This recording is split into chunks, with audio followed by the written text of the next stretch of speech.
Hello ladies and gentlemen, back to another Genshin Impact video. In today's video, I wanted to talk about the characters that everyone can pick.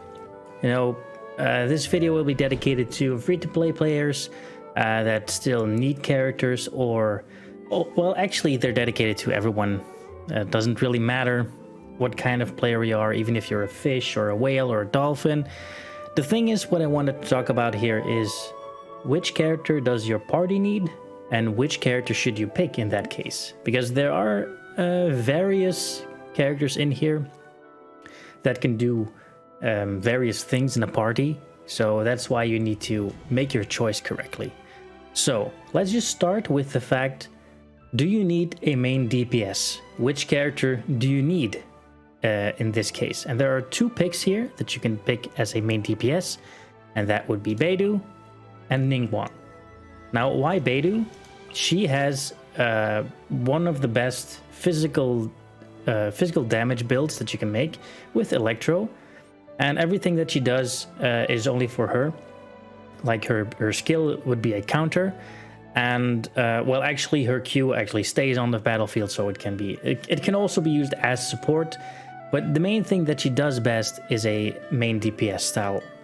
And then Ninguang is actually the same, but everything that she does is also just for her. She does let out a shield that she can use, but like her Q is only for her, so that's why the both of them are they need to stay on the battlefield. So as I said, what Beidou can do is when she does her E, she will go into a stance, and then everything that hits her will be like soaked damage. She will soak that damage, and then when you release, or when it releases automatically, she uses that energy to, well, destroy your enemies.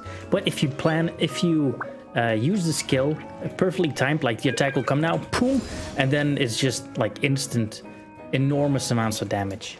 And then her Q, I don't have any charge right now, but with her Q, you envelop yourself in a shield with like electro dragons that swirl around you, and they will deal electro damage on the enemy you're opposing.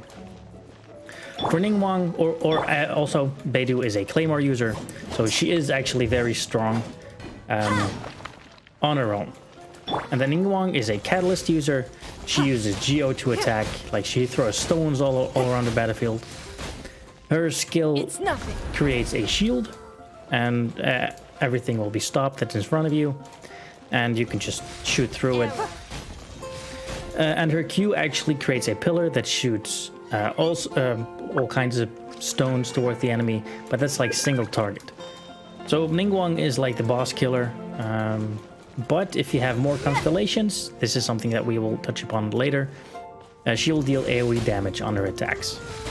So that's basically what you can do if you need main DPS. The second thing that you can choose is like a DPS slash support, so it's something that you can switch to. Like if you want to do main DPS at a certain point, you can choose that character, but if you also want to support it, like if you already have a main DPS but you need to like switch around, if that character has long cooldowns, then you can switch to that one.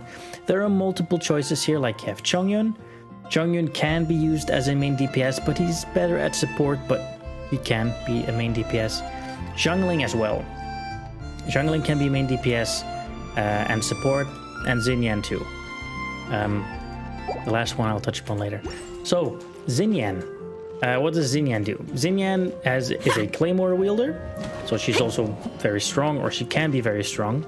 Her skill, her E, will create a shield, but the thing is, if you hit enemies while doing so, or while creating the shield will become stronger and will do multiple things.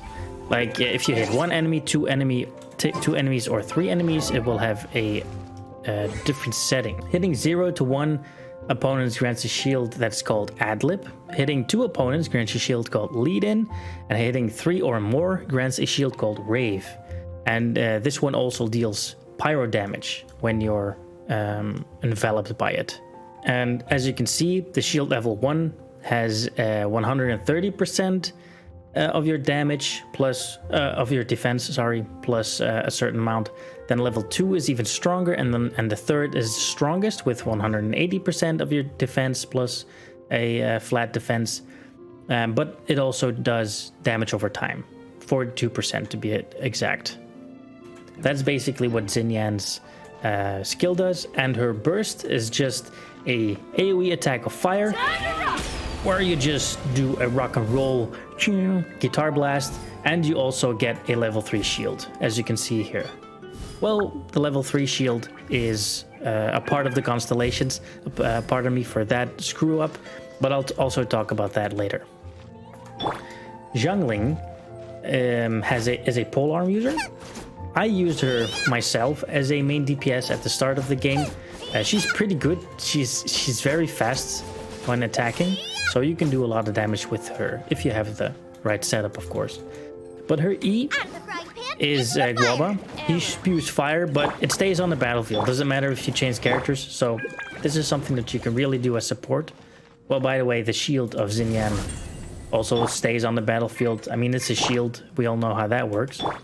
But that's why you know that they have supportive abilities.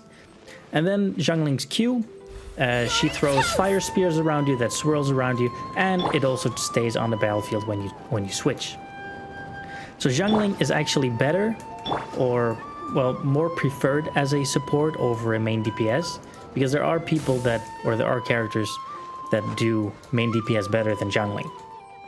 So I would say more support toward Xiangling, but she's also capable of doing main DPS style. Xinyan as well. I would also say use Xinyan as support, but I would also see using her as a main DPS. Last but not least, we have Chongyong. Chongyong's skill will create an ice crystal surrounded in a field, and every attack that you do within this field will be cryo damage. So all the things that you do here is cryo damage based, because when I'm outside of it, they're normal attacks.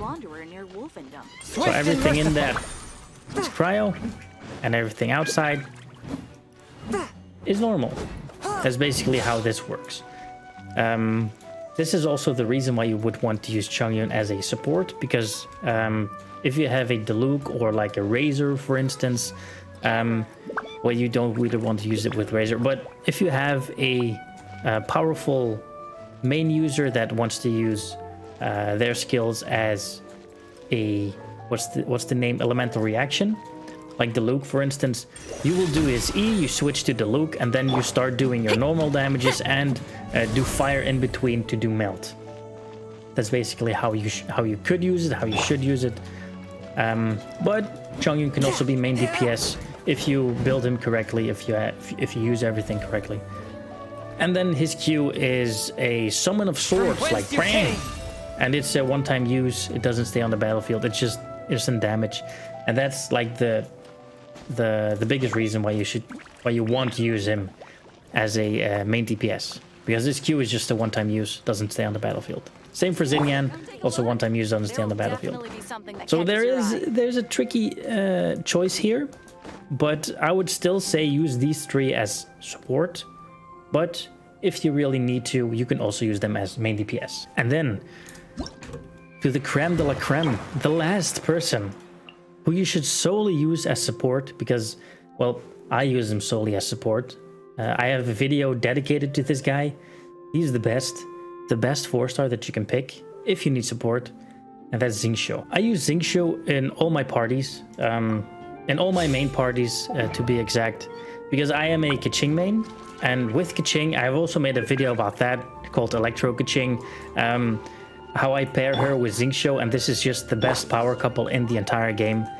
But it's not just that. When I play Ganyu, Xingqiu is also just the perfect candidate to support Ganyu, because they can just freeze everyone.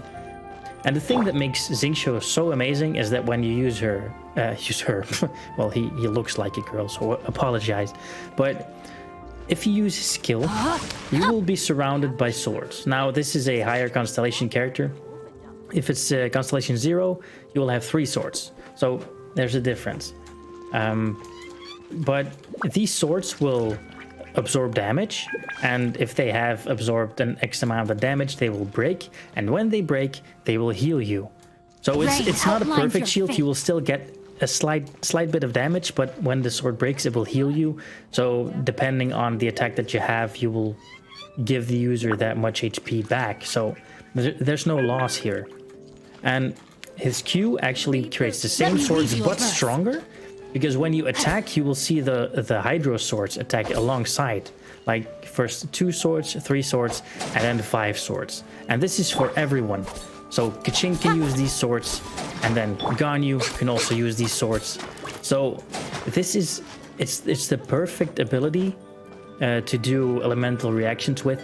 If you have Diluc, for instance, or any other pyro character in that matter, you can do Vaporize with this.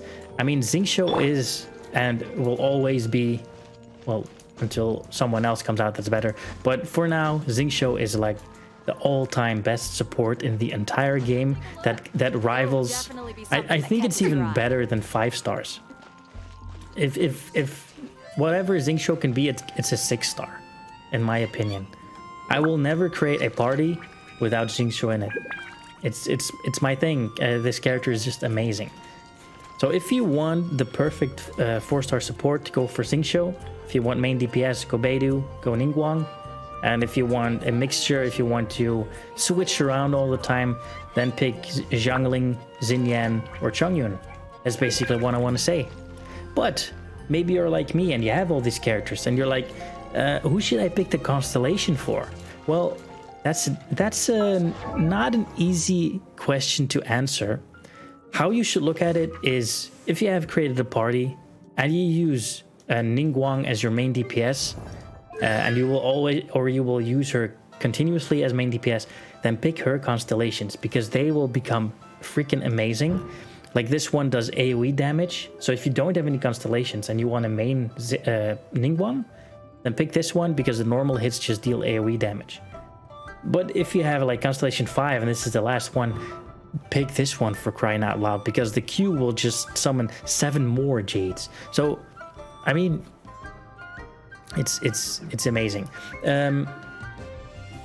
Depending on your party, you should make a choice on which constellations you want. Because I myself want to go for Beidou, so I can unlock the second one. The Stormbreakers, Arc Lightning can jump to 2 additional targets. That's the Q. So that's basically something that I want, because I want to main Beidou at some point. My Xingqiu is already constellation 6, so it's just dependent on your existing party, or you should make your choice for. That's something that I can't tell you. But if you want me to tell you, you can type your party in the comments. Like, this is my party, which constellation should I pick? You can even ask me the question, this is my current party, which character should I pick that I don't have, this one or this one? And I will help you in the comments. So feel free to comment, share with your friends that also need some information, and I will be happy to help you. That would actually be it for this video. Hope you liked it, but thanks for watching this video to completion, you absolute legend. It's always fun creating videos for you. It's always fun to answer your questions. So feel free to leave your questions in the comments below. This was Galaxy Brain Glitchy. Have a good one. Well, let's not break out the joy loom just yet.